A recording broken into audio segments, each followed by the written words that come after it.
Hello, this is Patient X Files, where the rare becomes real. He believed he was made of glass. I never told anyone what I saw that day, but some secrets eat you alive from the inside. Picture this. A man sits perfectly still in a hospital waiting room. Not the usual fidgeting, phone-checking stillness we all know. This was different, terrifying different. His hands gripped the plastic chair so gently you'd think he was holding a butterfly. His breathing was shallow, controlled like each exhale might shatter something precious. Other patients walked by, bumped into chairs, dropped magazines. Normal sounds, normal chaos. But this man, he flinched at every footstep as if the world itself was about to break him into a million pieces. The nurse called his name 3 times before he responded. When he finally stood, it was like watching someone defuse a bomb with their own body. Each movement calculated, deliberate, full of terror. I was just an intern then, barely 3 weeks into my psychiatric rotation. I had no idea I was about to witness one of the rarest, most heartbreaking conditions known to medicine. His name was David. 42 years old, married, father of 2, an accountant who lived a perfectly ordinary life until 6 months earlier when his world turned into a nightmare made of fear and fragility. The first thing he said to Dr. Matthews wasn't, "Hello," or "I need help." It was a whisper that made my blood run cold. "Please don't let me break." Glass delusion. That's what they call it. The medical term sounds clean, clinical, safe, but there's nothing safe about believing your body is made of glass. Nothing clean about living every second of every day convinced that one wrong move, one unexpected touch, one moment of carelessness will cause you to shatter into pieces that can never be put back together. David explained it to us in that same terrified whisper. How it started with a strange tingling in his fingertips after a minor car accident. How that tingling turned into an obsessive awareness of his own fragility. How over weeks the feeling spread through his hands, up his arms, into his chest, until his entire body felt like it was made of the thinnest, most delicate crystal imaginable. "I can feel it," he said, his voice breaking. "The way light moves through me, the way sound vibrates in my bones. I'm transparent, I'm fragile, I'm not really human anymore." He hadn't hugged his children in 4 months, hadn't touched his wife, hadn't shaken hands, bumped into anyone, or even allowed himself to sit normally in a chair. He wore thick padding under his clothes, walked only on carpeted surfaces, and had turned his home into a fortress of bubble wrap and soft cushions. But none of it helped, because the enemy wasn't the world around him. The enemy was his own mind, convinced beyond all reason that his body was made of something it wasn't. You're probably thinking this sounds impossible, ridiculous even. How could anyone believe something so obviously untrue? But that's the cruel genius of glass delusion. It doesn't feel like a delusion to the person experiencing it. It feels like the most real, most urgent truth they've ever known. More real than gravity, more certain than their own name. Dr. Matthews had seen only 2 cases in her entire career. She told me later that glass delusion was so rare, so unusual that most psychiatrists go their entire lives without encountering it. But when it strikes with devastating precision. The sufferer doesn't just believe they're fragile. They become consumed by an overwhelming, paralyzing terror of their own destruction. The condition has a history that stretches back centuries.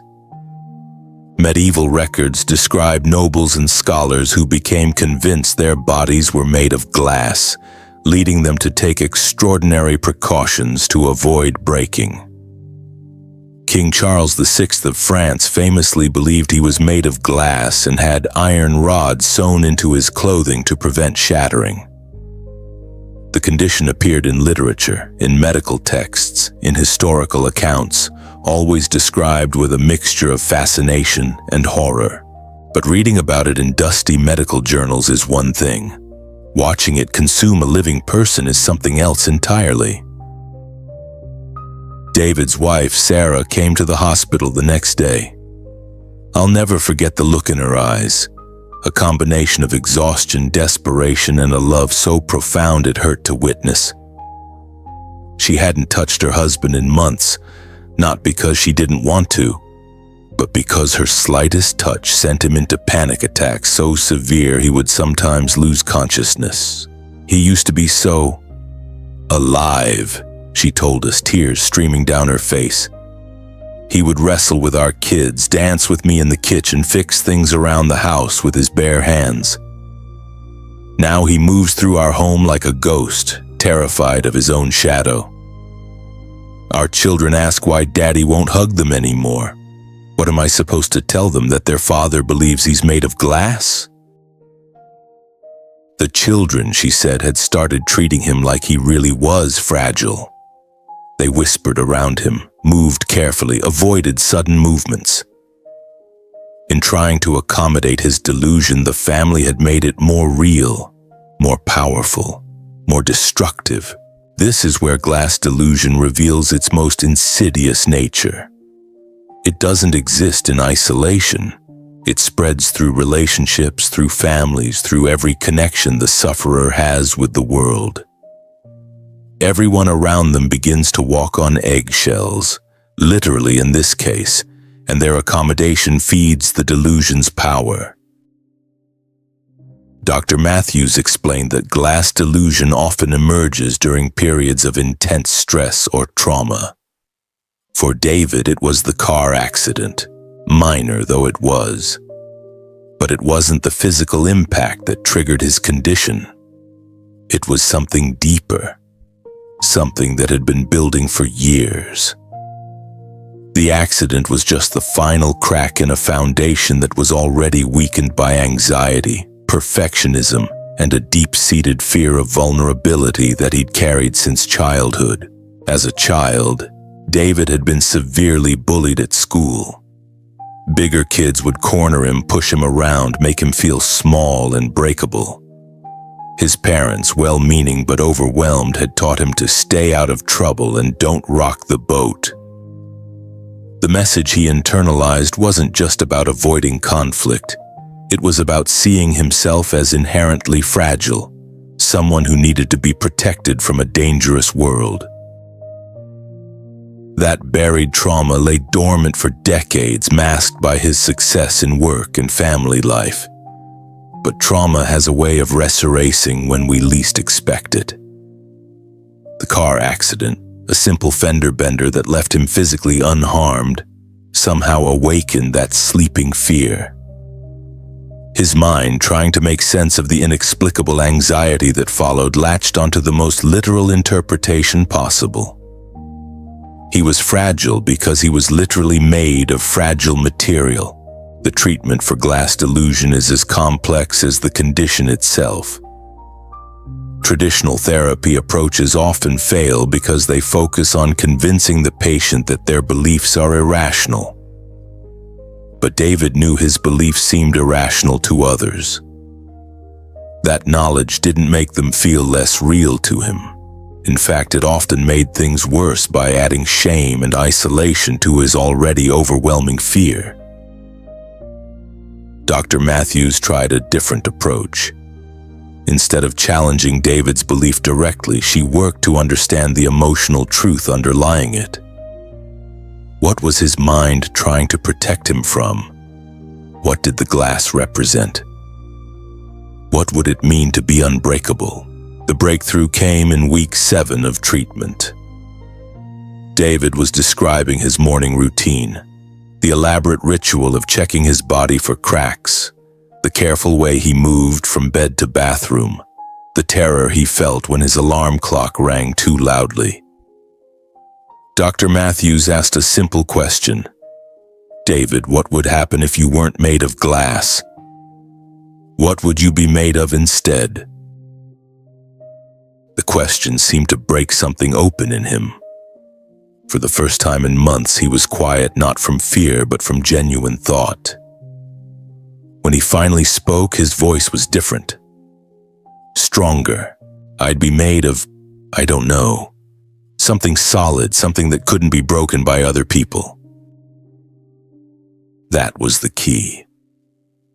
David wasn't afraid of being made of glass. He was afraid of being breakable by others. The glass was his mind's way of giving form to a fear that had no form. The fear of being hurt, diminished, destroyed by the people around him.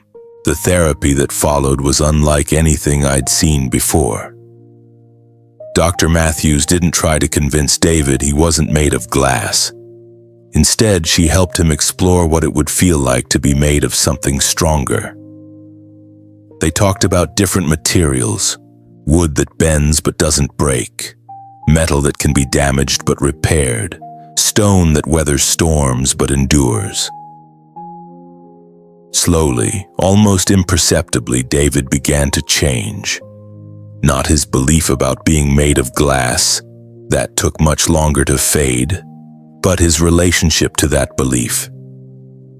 He started to see it as a protection his mind had created rather than a curse he had to endure. The first time David allowed physical contact was in week 12. Sarah had been attending therapy sessions, learning how to support him without reinforcing his delusion. During one particularly emotional session, David began to cry. Really cry, for the first time since the delusion began.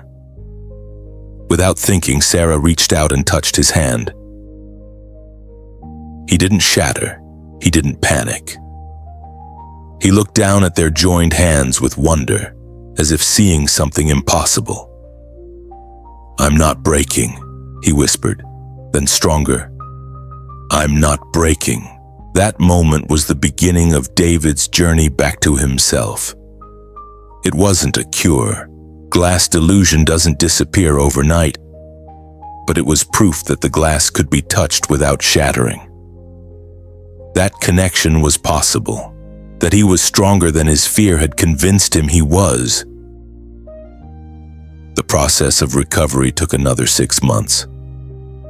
David had to relearn how to move through the world without the constant fear of breaking.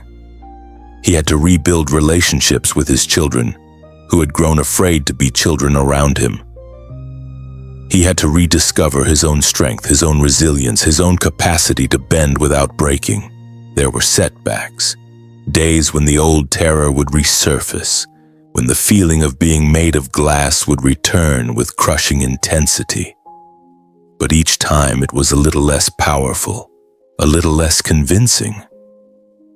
David was learning to recognize it as a visitor, not a permanent resident. The most profound change came when David returned to work. His colleagues, who had watched his gradual withdrawal with confusion and concern, didn't know what to expect. The man who came back was different from the one who had left. Not fragile, but not carelessly strong either. He had learned something about resilience that most of us never discover. That true strength isn't about being unbreakable. It's about knowing you can survive being broken. One day, about a year after his recovery began, David was playing with his son in their backyard. The boy, now 8, had forgotten the months when Daddy couldn't be touched. He launched himself at David with the abandon that only children possess, expecting to be caught, to be held, to be safe in his father's arms. David caught him, spun him around, laughed with pure joy at the simple miracle of human contact. Sarah, watching from the kitchen window, later said it was the most beautiful thing she'd ever seen. Her husband remembering he was made of flesh and blood and love, not glass. But here's what haunts me about David's story. What keeps me awake sometimes even now, years later. Glass delusion isn't really about believing you're made of glass. It's about feeling so vulnerable, so exposed, so terrified of being hurt that your mind creates an elaborate metaphor to explain why the world feels dangerous. How many of us live like we're made of glass without ever being diagnosed with the condition? How many of us move carefully through life, avoiding risks, avoiding intimacy, avoiding anything that might crack our carefully constructed sense of safety? How many of us have convinced ourselves that we're fragile in ways that keep us from living fully? David's delusion was obvious, visible, medical. But what about the invisible glass we all carry? The ways we protect ourselves that end up imprisoning us? The fears that feel so real, so justified, so protective that we never question whether they're actually keeping us safe or keeping us small. I think about the people I see every day who never touch others unless they have to, who avoid conflict at all costs, who live their entire lives trying not to get hurt, and in doing so, never really live at all. Are they suffering from glass delusion too? Or are they just being sensible in a world that really is dangerous? Maybe that's the wrong question. Maybe the right question is, what would you do if you knew you were stronger than you think? What would you risk if you understood that being broken doesn't mean being destroyed? What would you touch? What would you try? What would you love if you weren't afraid of shattering? David learned something in his journey that took me years to understand. We are all more resilient than we believe. The things we think will break us usually don't. And even when they do break us, we discover that broken things can heal, can become stronger at the places where they were cracked. The irony of glass delusion is that in trying to protect himself from breaking, David became more fragile than he ever was before. It was only when he accepted the possibility of being broken that he discovered his own strength. There's a Japanese art called kintsugi, the practice of repairing broken pottery with gold, making the cracks visible and beautiful rather than hiding them. The philosophy behind it is that breakage and repair are part of an object's history, not something to disguise. The repaired pottery is considered more beautiful than the original because it has survived destruction and been made whole again. Maybe that's what David learned. Maybe that's what we all need to learn. We are not made of glass. We are made of something far more remarkable. Something that can break and heal, that can be damaged and repaired, that becomes more beautiful because of its scars, not in spite of them.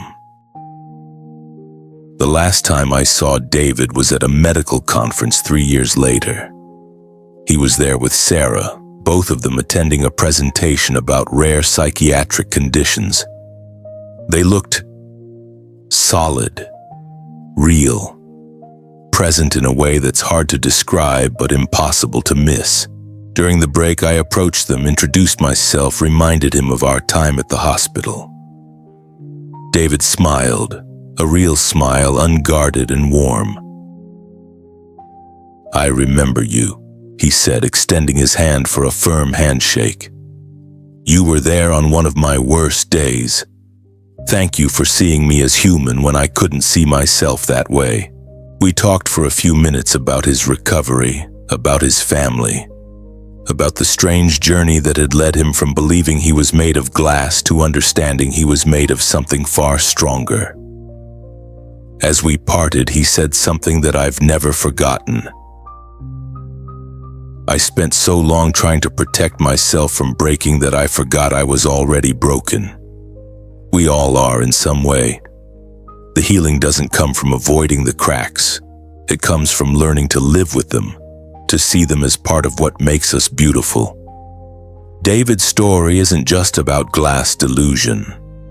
It's about the delusions we all carry, the beliefs about our own fragility that keep us from fully engaging with life.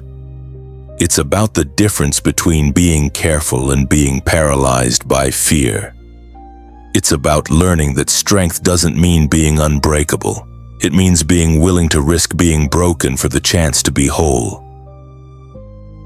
In the end, David discovered what we all need to discover. We are not made of glass. We are made of stardust and stories, of resilience and hope, of the kind of strength that doesn't come from avoiding damage but from healing it. We are made of love and loss and the courage to keep loving anyway. We are made of all the things that make life worth living, even when, especially when, living hurts. The glass was never real. But the man who thought he was made of it, he was real. His fear was real. His pain was real. And ultimately his healing was real too. That's the thing about being human. We're all a little broken, a little cracked, a little fragile. But we're also capable of incredible repair, incredible strength, incredible beauty. We just have to be willing to risk being touched. If you enjoyed this video, please support the channel. Like, share, and subscribe. Please write a comment what you think about this video.